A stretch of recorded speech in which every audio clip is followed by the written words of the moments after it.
台湾话艺术水阁好，古今解说两句，我含你做参考。解文说字，好朋友，咱今日来讲真两三事，国情我知惊到无代志哦，毋是，咱要来讲甲事有牵连的话语。当然啦，讲到这个事，咱时常会想到就是四方，就是东西南北。毋则有迄个台湾话咧讲学老的，讲互你坐了真死正。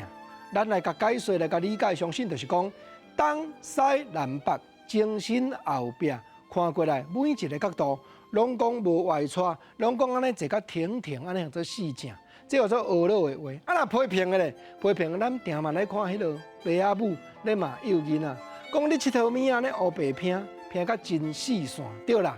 遮一台囡仔车啦，遐一支笔啦，遐两支尺啦，遐一张纸画红仔图，安尼物件拼甲真死线，这拢是甲四方有牵连，东西南北有牵连。啊，讲到这个种，就想到一句成语，四字的，就是讲做四库恁长，对。东西南北考起来，毋是叫你四四恁、四四库，毋是哦。四库恁长就是一周围，就是身躯边的意思。你身躯边四库恁长，若拢小人，我甲你讲，你半暝一定困袂去，不是人要甲你害嘛。啊，毋过你四库恁长，若拢好人，若拢贵人的时阵，相信讲你人生的路途会行了真开阔、真平坦。啊，讲到小人甲贵人互相伫咧比较，我就想到真济较早老辈爸仔母伫咧骂家己的祖囝讲袂晓想，讲安怎样呢？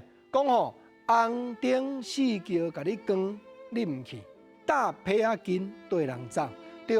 啊，即句红灯四桥即个事，这就毋是东西南北，毋是哦，无四桥要安怎解说？煞毋知这简单讲啦，四桥就是四人扛的大桥。点点甲菜四人扛的大桥，要来甲你带你毋去啦，你甘愿搭皮仔筋对人走啦？意思讲吼，选择迄条真死线的路啦，你毋经迄条死正的对象啦，四库恁长吼，拢踩回芳啦。毋过咱嘛知讲现代解说，无论祖囝要嫁婿嘛好，总是嫁家对家走，嫁去遮就爱派家己斗，迄是伊的人生，伊家己决定呢。毋过即句红灯四桥，咱踮遮提出来，是含你互相研究甲比较。咱即句四桥，就毋是咧讲东西南北哦，是咧讲四个人扛的大桥。毋知即个时谈台湾话应用，原来多变化，阁真丰富。